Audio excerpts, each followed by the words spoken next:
Shalum Mashpaka, Watchman Yirmiyahu, Qadashayam of Yasharal. I hadn't had a lot of time to study in this in depth, but there's a couple things that have been troubling me in my Ruach. And you guys know, like, I've been talking about for a while a lot of characters that come on the scene that appear to be Qadash. They appear to be Yashar'Al. And sometimes they have quite a large following, and sometimes seem to come kind of out of nowhere and just, there's been a couple that I've done exposés on. Those are on the channel if you want to go look. This isn't so much that as my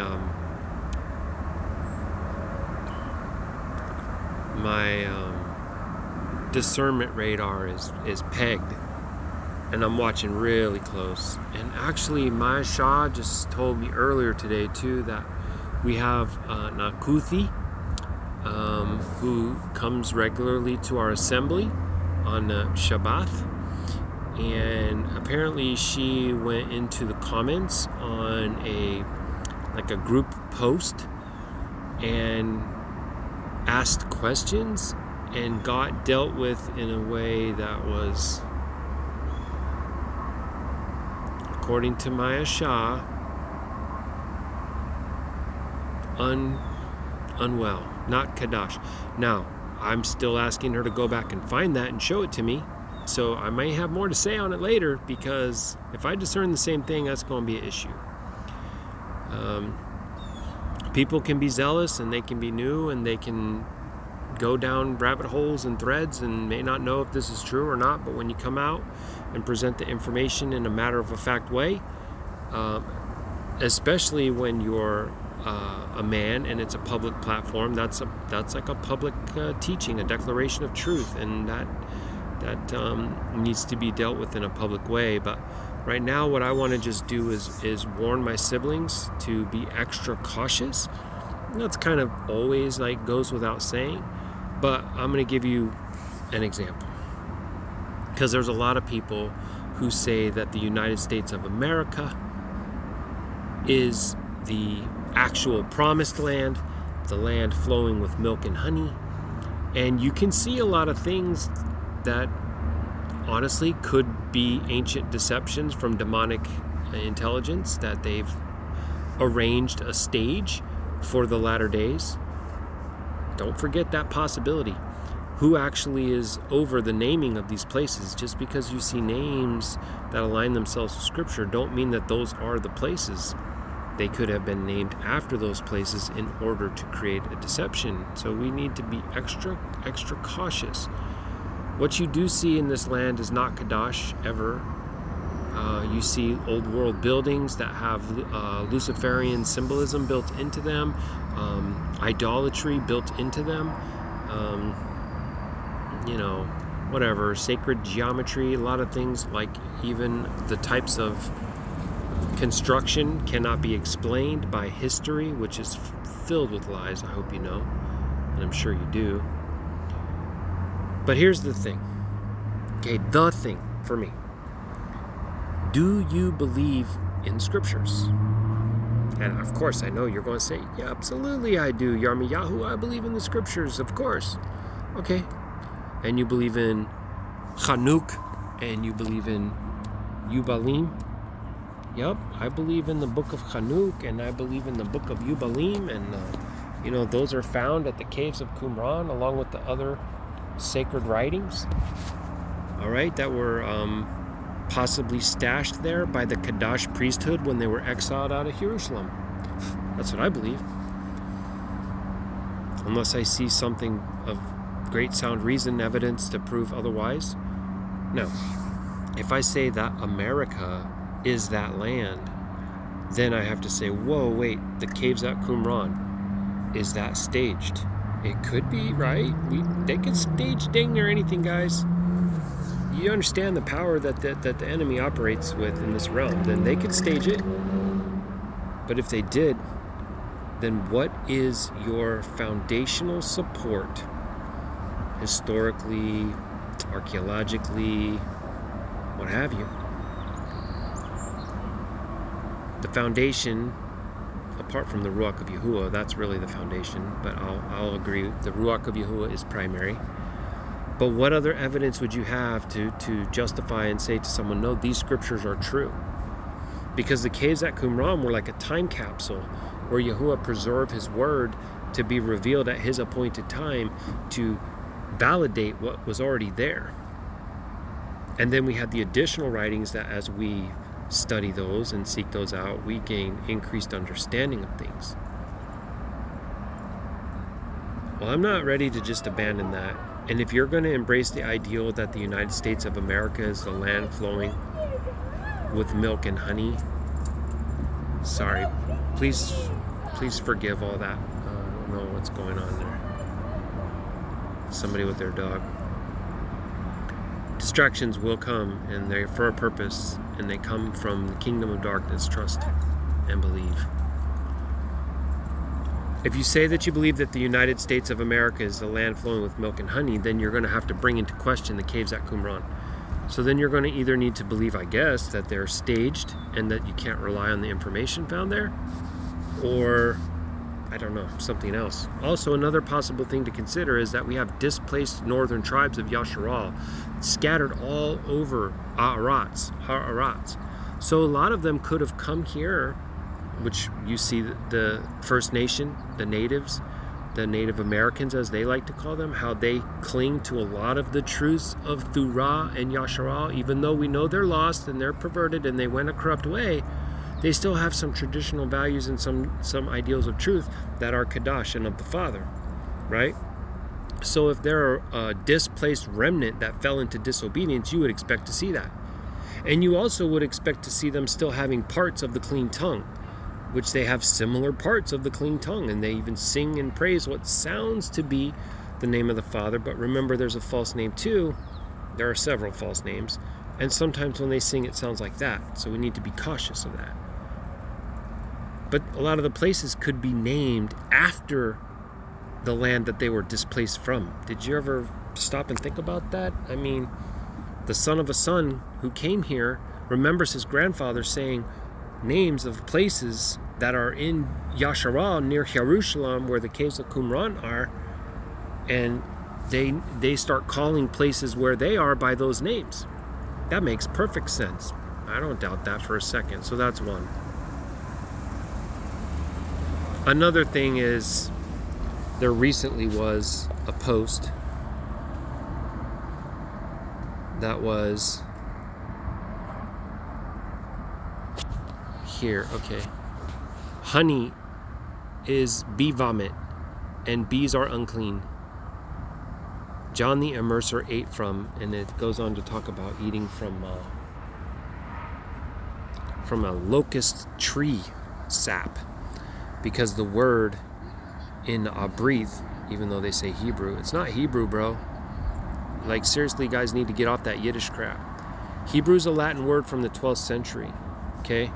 There are no E's in Abrith, and the crossed over people and the crossed over tongue is Abarim and the Abarith, the language, okay? So whenever I see people throwing around Yiddish words, I'm a little bit extra cautious about the working of the Ruach within them. But anyway, so this bothered me, right? Because, yeah, I'm not saying that bees are clean. I'm not saying that, bee vomit is clean.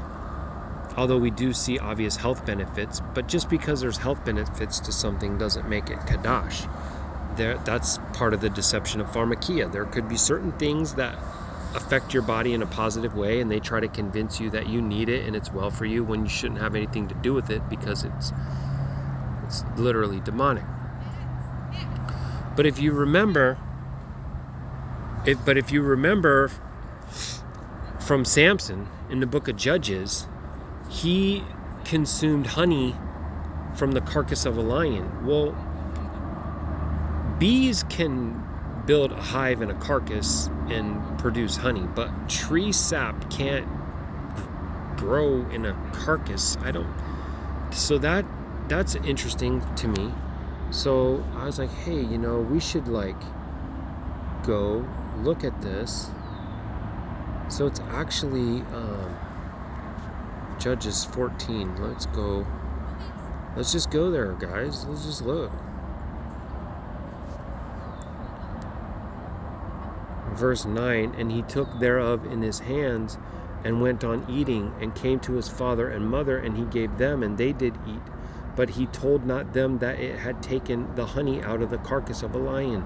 So his father went down unto the Shah, and Shamshon made there a feast, for so used the young males to do. And it came to pass, when they saw him, that they brought 30 companions to be with him. And Shamshon said unto them, I will now put forth a riddle unto you, if you can certainly declare it me within 7 days of the feast, and find it out. Then I will give you 30 sheets and 30 changes of garments. But if you cannot declare it me, then shall you give me 30 sheets and 30 changes of garments. And they said unto him, put forth your riddle, that we may hear of it. And he said unto them, out of the eater came forth meat, and out of the strong came forth sweetness. And they could not in 3 days expound the riddle. And it came to pass on the 7th day, that they said unto Shamshon's Ashah, entice your man, that we may declare unto us the riddle. Okay, so that was 14:9 where the word appeared, and it is true that it is Dalit Bat Shin Dabash, and it is 54 times in the KJV, 52 of the times translated as honey.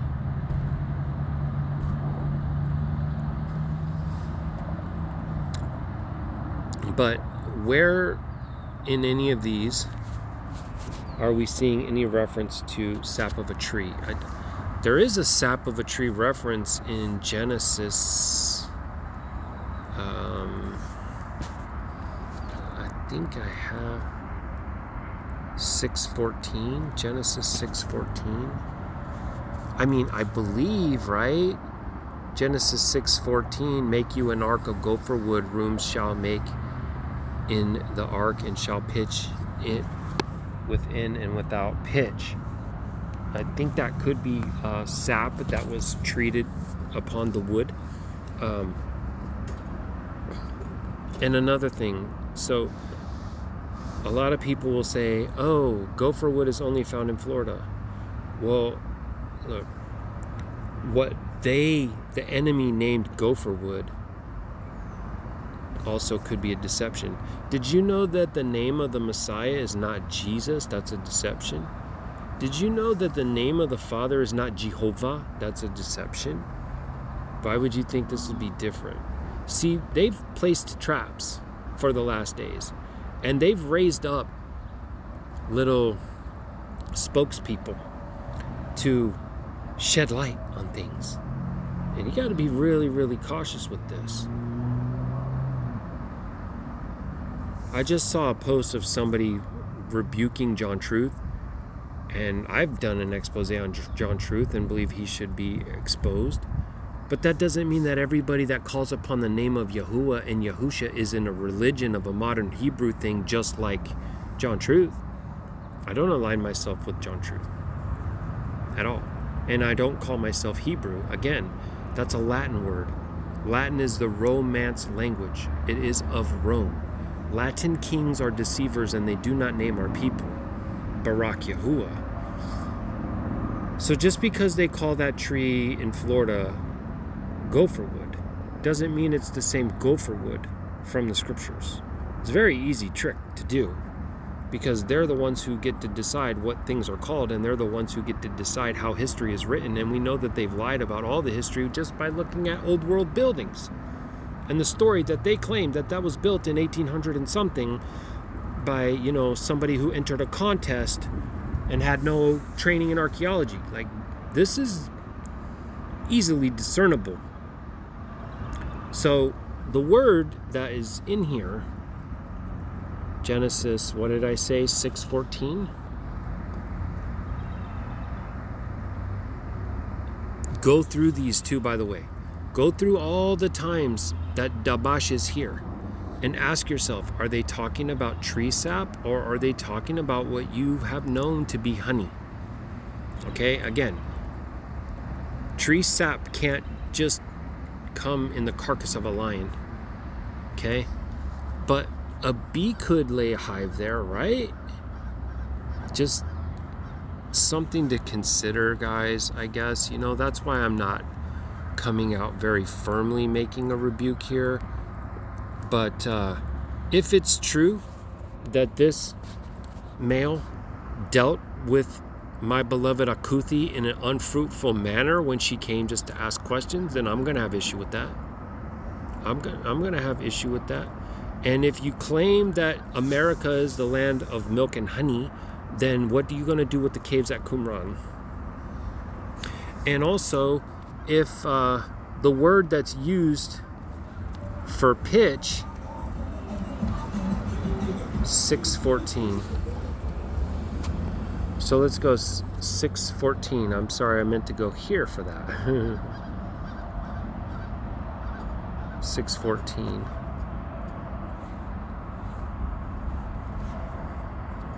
Make for yourselves an ark of wood, gopher rooms you shall make within the ark, and cover it inside and outside with pitch. So that's kaf.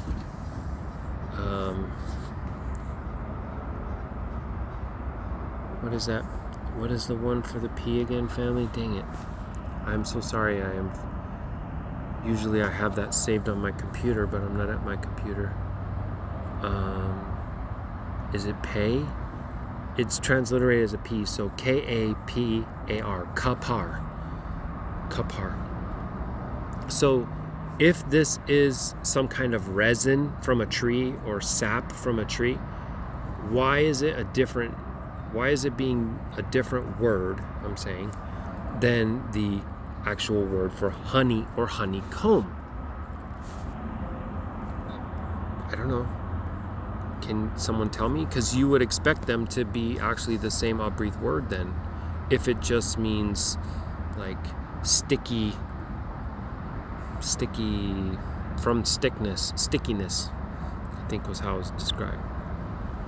The other scriptures that talk about the word honey describe it as being something that's really sweet, that you might be a glutton for, or that you might covet, and that you shouldn't consume too much of it, or you might vomit it, and things like that. So, I don't know. It's just something that that came into my remembrance about that. So let's use our discernment. Let's exercise extreme caution, especially when we see that people are appearing to be Qadash, extra Yiddish, large followings, producing content as if they didn't have another life to live. These are things that I watch out for very cautiously, because the enemy has lost a lot of control through like mainstream media and mainstream sources, but they still have CIA operatives, and they still have people that are trained up to do Medea spell casting. So they just changed the format a little bit. That's what happened with even like Tucker Carlson and Joe Rogan and I don't know, Elon Musk. They're influencers. They're controlled opposition. You know, there's a lot of people following after like Lou White and John Truth for the same types of things, because they think that they're saying certain Qadash things, and then they just follow that. If anything, I would say that I believe that Jerusalem is the location, and that they tried to change the entire Amunah in practice. They tried to change what the truth is. They tried to change what the practices are. They tried to change what the feasts are and all that. But they planted a seed here with all these different names and maybe some ancient artifacts and things, because the Nephal were all over. Remember what happened at Babel, right? They tried to make a name for themselves, and they were scattered, and the languages were confounded, right? Anyways, Baruk Yahuah. Much love, Mashpaka. Have a video that's coming out here shortly, an update on the RV transport work that I'm engaged in. May Yahuah Baruch. May Yahuah Baruch you and your family in the Qadashayam, Bahasham, all called Shamut, Yahusha HaMashiach, Halal U Yahuah. And let's have every false work brought to light. Let's have the Ruach of Yahuah expose those who are false, so that our siblings can steer clear. All right? Aman. Halu Yahuah. Shalom.